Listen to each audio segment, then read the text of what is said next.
الله أكبر. حرق الله أكبر. الله أكبر. الله أكبر. الله أكبر. الله أكبر. ولع المسجد الأقصى. الله أكبر. الله أكبر.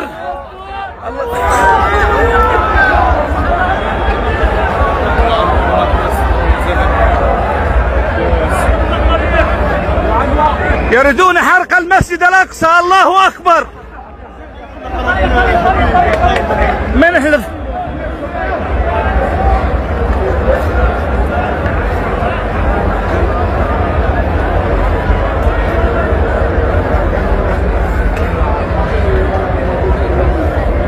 تكبير.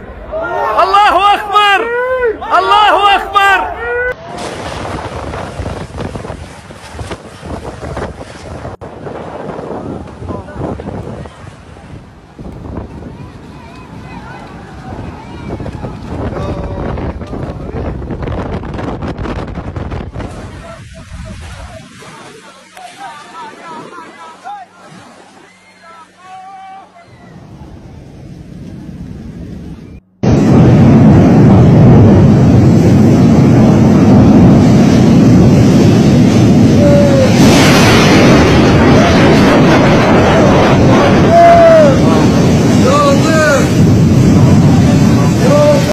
Haleluya, haleluya, haleluya. Assalamualaikum warahmatullahi wabarakatuh. Salam Aki. Aku kabarkan Injil keselamatan. Bapak Ibu kasih Tuhan, ketemu lagi dengan saya Evangelis Avraham Effendi Usman. Bagaimana kabar Bapak Ibu semua? Tentu luar biasa. Nah saudaraku para pencinta Injil Habaget, bagaimana tanggapan Bapak Ibu semua setelah melihat dua cuplikan video di awal tadi? Nah itu buktinya saudara. Dan teman-teman kita dari seberang itu harus bisa memahami ketika mereka berdoa, ada adab-adab yang diajarkan ketika seseorang itu berdoa. Jangan dalam doa itu kita mengutuk. Jangan dalam doa itu kita meminta yang tidak baik, meminta yang tidak benar, meminta yang menurut hawa nafsu kita, apalagi kita meminta kepada Tuhan supaya orang lain itu binasa. Ini doa tidak akan dijawab oleh Tuhan. Doa seperti ini tidak akan dijawab oleh Tuhan. Dalam doa kita mengutuk orang, mengutuk negara orang, doa seperti ini saya sangat yakin 1000% tidak akan dijawab oleh Tuhan. Ada adab-adab di saat kita berdoa. Waktu saya di pesantren, ustadz kami itu mengajarkan kepada kami bagaimana adab di saat kita berdoa. Ada cara berdoa yang baik, ada cara berdoa yang benar, ada adab di saat kita melakukan, memanjatkan doa kepada Tuhan. Makanya kita melihat ya, ribuan bahkan jutaan umat mendoakan, berdoa supaya Israel kena kutuk, supaya Israel dihancurkan, supaya Israel dibinasakan, supaya Israel dimusnahkan. Apakah kita merasa selama ini doa kita dijawab oleh Tuhan atau tidak? Saya dulu pernah berpikir Bapak Ibu, kenapa semakin saya berdoa bahkan dengan isakan, saya berdoa, saya sampai menangis ketika berdoa kepada Allah Subhanahu wa taala supaya Allah Subhanahu wa taala membinasakan Israel, menghancurkan Israel, membumi hanguskan Israel. Tetapi doa saya kok sepertinya nggak dijawab-jawab. Saya pernah berpikir seperti itu, tapi ketika saya ingin bertanya, tidak ada tempat untuk saya bertanya. Kenapa? Karena tidak diizinkan untuk bertanya hal-hal yang tidak perlu ditanyakan. Ya, akhirnya apa yang terjadi? Serahkan semuanya kepada Allah. Serahkan semuanya kepada Allah. Tapi kita melihat ya bagaimana doa yang baik. Dan saya mengajak saudara semuanya hari-hari ini, mari kita berdoa supaya peperangan yang sedang terjadi ini boleh segera berakhir. Bapak Ibu, Anda suka atau tidak suka, senang tidak senang, firman Tuhan mengajarkan siapa yang mengutuk maka dia akan dikutuk. Saya teringat waktu Musa berdoa, dalam doanya Musa berkata, Tuhan ajarlah kami menghitung hari-hari kami sedemikian, hingga kami beroleh hati yang bijaksana. Ya, hingga kami beroleh hati yang bijaksana, bukan hati orang bebal, bukan pikiran orang bebal, bukan hati orang fasik, bukan hati orang munafik, tetapi hati yang bijaksana. Dalam kitab Efesus 5 ayat 15 sampai dengan ayat yang ke-17 berkata, karena itu perhatikanlah dengan seksama bagaimana kamu hidup. Janganlah seperti orang bebal, tetapi seperti orang arif. Dan pergunakanlah waktu yang ada, karena hari-hari ini adalah jahat. Sebab itu janganlah kamu bodoh, tetapi usahakanlah supaya kamu mengerti kehendak Tuhan. Maka Bapak Ibu yang kasih Tuhan, kita patut bersyukur di mana firman Tuhan yang kita baca kita bisa pahami, kita bisa mengerti karena sudah diterjemahkan ke dalam berbagai bahasa. Sehingga kita tidak perlu belajar ini, kita tidak capek-capek belajar ini, belajar ini, belajar ini. Karena Tuhan datang ke dunia ini untuk memberikan kemudahan kepada kita sehingga kita dengan mudah bisa mengenal Dia. Bisa dengan mudah kita mengenal firman-Nya. Bisa dengan mudah kita mengerti kalamnya Tuhan. Ini yang Tuhan inginkan. Kalau kita tidak mengerti, maka kelakuan kita itu seperti keledai liar. Kita pintar membaca, sampai kita bisa menghafal, hebat dalam kita hafalan, tetapi kita tidak tahu makna apa yang kita hafalkan. Arti apa yang kita hafalkan itu, kita banyak tidak tahu. Banyak di antara kita tidak tahu. Bapak Ibu yang kasih Tuhan, Anda percaya atau Anda tidak percaya, khususnya kepada teman-teman kita dari seberang yang hari-hari ini mengutuk Israel. Hati-hati. Saya tidak bosan-bosan mengingatkan saudara semuanya supaya terus berhati-hati. Saudara perlu melihat bagaimana bangsa-bangsa yang sudah mengutuk Israel. Bagaimana keadaan hidup mereka, bagaimana keadaan masyarakat, dan bagaimana keadaan pemerintahnya. Iran, Pakistan perang saudara setiap saat, setiap waktu. Pakistan di saat kejadian beberapa waktu yang lalu ada sebuah kejadian yang sangat menakutkan, di mana orang lagi merayakan Maulid Nabi, tiba-tiba ada orang yang berani meletupkan tubuhnya. Ini kenapa? Ayo kita berpikir dengan akal yang sehat, berpikir dengan kritis, berpikir dengan hati yang tulus, berpikir dengan hati yang ikhlas. Saya tidak akan bosan-bosan mengingatkan saudara seperti yang tertulis dalam kitab Kejadian 12 ayat yang kedua sampai dengan ayat yang ketiga. Aku akan membuat engkau menjadi bangsa yang besar dan memberkati engkau serta membuat namamu masyhur. Kita melihat bangsa Israel itu bangsa yang sangat kecil, Bapak Ibu. Bila dibandingkan dengan bangsa dan negara ini, itu tidak ada apa-apanya dengan kalau kita melihat bagaimana besar, lebar, panjangnya negara Israel. Tidak ada apa-apanya bila dibandingkan dengan bangsa dan negara kita. Mungkin Israel itu hanya sebesar Aceh. Kemungkinan juga lebih besar Aceh daripada Israel. Kemungkinan. Sangat kecil. Ya, sangat kecil sekali. Menurut kita melihat di sebuah peta, bangsa Israel itu, negara Israel itu sangat kecil. Tetapi Tuhan berkata apa kepada Israel? Aku akan membuat engkau menjadi bangsa yang besar. Kecil menurut ukuran dunia, tetapi besar dia. Apanya yang besar? Kemegahannya yang besar, kepintaran mereka yang besar, teknologi yang dimiliki oleh bangsa Israel itu diakui oleh dunia.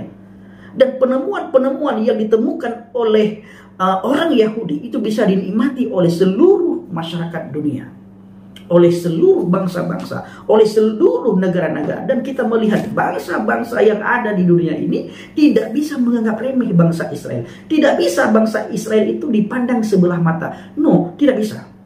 Sehingga yang kelihatan bangsa itu kecil menurut pikiran kita, menurut mata kasat mata kita, tetapi dia besar di mata dunia. Tidak bisa dianggap remeh. Nah, kita melihat perang ini antara Israel dan Hamas. Perang yang lagi berlangsung ini bukan antara Israel dan Palestina, tidak. Tetapi antara Israel dan Hamas. Kalau antum mau jujur merenungkan, sebenarnya Israel lagi menyelamatkan rakyat Palestina dari kebiadaban teroris Hamas. Ya, dari kebiadaban teroris Hamas. Ingat, ada banyak sekali bukti-bukti yang kita dapatkan di lapangan yang tidak pernah kita melihat di media hari-hari ini. Bertolak belakang semuanya. Di sini mengutuk Israel. Arab Saudi berpihak kepada Israel dan Presiden Palestina sendiri mengutuk keras serangan yang dilakukan pada tanggal 7 Oktober yang dimulai semuanya ini oleh Hamas. Palestina mengutuk Hamas. Ya, artinya yang mengutuk Hamas itu adalah Presiden Palestina. Mereka lebih merasakan apa yang mereka alami. Mereka bisa rasakan, tapi kita tidak bisa merasakan karena kita hanya melihat sepihak. Kita melihat sepihak, kita telan mentah-mentah. Yang lebih merasakan, yang lebih tahu situasi adalah mereka sendiri dan pemerintah sendiri yang sangat tahu situasi apa yang sedang terjadi di bangsa dan negara di negara mereka. Makanya Pak Presiden Palestina sangat mengutuk keras apa yang dilakukan oleh Hamas. Sampai-sampai Presiden Palestina berkata, serangan Hamas pada tanggal 7 Oktober itu tidak mewakili Palestina. Serangan yang dilakukan oleh Hamas tidak mewakili Palestina. Ini presiden yang ngomong. Siapa kita? Kita hidup, tinggal di bangsa dan negara kita. Kita tidak melihat apa yang mereka alami. Bahkan kita mendapatkan informasi juga di mana rakyat Palestina tidak bebas berbicara, tidak bebas bersuara, tidak bebas mereka di dalam memberikan ekspresi mereka tentang apa yang mereka alami kehidupan sehari-hari. Ya, pers juga tidak bebas di sana. Tidak bebas, Bapak Ibu. Baru bebas apabila media yang sering kita melihat di hari-hari ini berpihak kepada Hamas, itu bebas. Tetapi bila media itu netral, itu besok sudah hilang dia. Siapa yang menghilangkan? Hamas. Hamas. Maka kita berpikir dengan akal yang sehat, berpikir dengan kritis. Pers di sana itu, wartawan di sana itu tidak bebas bersuara, tidak bebas berbicara dia. Bila ketahuan, ditangkoi oleh Hamas, dirudal oleh Hamas. Bagaimana video tadi yang kita lihat, Hamas menyerang rumah sakit Shifa, dia mencuri bahan bakar, dia mencuri obat-obatan, dan banyak orang tersiksa sekali. Dan juga kita pernah melihat di media sosial yang tidak pernah kita lihat di media sekarang ini. Ya, apa yang kita lihat? Bagaimana rakyat Palestina teriak. Mereka berkata, Hamas yang membuat kami menderita, Hamas yang membuat kami sengsara, Hamas yang membuat kami hidup kami itu kacau. Itu Hamas. Maka kita patut bersyukur, berterima kasih sebenarnya kepada Israel. Tetapi kan banyak orang yang tidak mau terima kasih. Banyak orang yang mengutuk, Bapak Ibu. Nah, tapi saya ingin katakan Tuhan ada di pihak Israel. Sekalipun bangsanya kecil, dari dulu ke dulu kita melihat bagaimana dia diserang, Memang ketika bangsa Israel melakukan kesalahan besar, ya, ada kesalahan yang sangat fatal, dia juga akan dihukum oleh Tuhan, jadi budak. Tapi saat ini, bagaimana diberkatinya bangsa Israel? Tanah yang tandus diolah menjadi tanah yang sangat subur, tanah yang kering, keluar buah-buahan, keluar madu dan susu, keluar sayuran yang sangat nikmat, yang sangat menyehatkan, yang sangat lezat-lezat. Nah, jadi Tuhan ada di pihak Israel. Nah, ini kata Alkitab, bukan kata saya. Ya, kata Alkitab, Tuhan ada di pihak Israel. Jadi jangan kita ikut-ikutan mengutuk. Jangan. Kita tidak tahu. Presiden Palestina saja mengutuk Hamas. Presiden Palestina saja mengatakan serangan Hamas pada tanggal 7 Oktober kemarin itu tidak mewakili Palestina. Dalam kitab Yeremia 1 ayat 19, mereka akan memerangi engkau. Mereka akan memerangi engkau. Siapa mereka ini? Bangsa-bangsa, orang-orang. Apa kata Tuhan? Tetapi tidak akan mengalahkan engkau. Mereka memerangi engkau tapi tidak akan mengalahkan engkau. Hebat. Ini janji Tuhan. Ini kata Alkitab. Ini kata firman Tuhan. Nah, sekarang kita buktikan ayat kitab kita masing-masing. Teman-teman kita dari seberang mereka kutip ayatnya masing-masing. Kita juga kutip ayat kita masing-masing. Kita melihat ayat mana yang tergenapi, kitab mana yang tergenapi, Bapak Ibu. Ya. Tetapi tidak akan mengalahkan engkau. Banyak orang memerangi engkau, tapi tidak akan mengalahkan engkau. Bangsa-bangsa akan memerangi engkau, tapi tidak akan bisa mengalahkan engkau. Sebab aku menyertai engkau untuk melepaskan engkau. Demikianlah firman Yahweh. Nah, Bapak Ibu Indonesia Tuhan, kembali lagi ke kitab Kejadian 12 ayat 2 sampai dengan ayat yang ketiga. Aku akan membuat engkau menjadi bangsa yang besar dan memberkati engkau serta membuat namamu masyhur. Bagaimana kemasyhuran nama Israel? Ya. Ide di dunia. Kamu kerudung Aceh. Israelnya ide di dunia. Diketahui oleh dunia bagaimana Israel itu. Dikagumi oleh dunia bagaimana Israel itu. Sekaligus dibenci oleh dunia. Kenapa dia dibenci oleh dunia? Kalau saya boleh menyimpulkan, dia yang membuat dia dibenci oleh dunia adalah karena sebenarnya mereka iri hati terhadap Israel, negara yang sangat kecil, tapi otak mereka itu cerdasnya minta ampun. Semua penemu-penemu yang dinikmati oleh bangsa-bangsa, penemunya itu berasal dari Yahudi.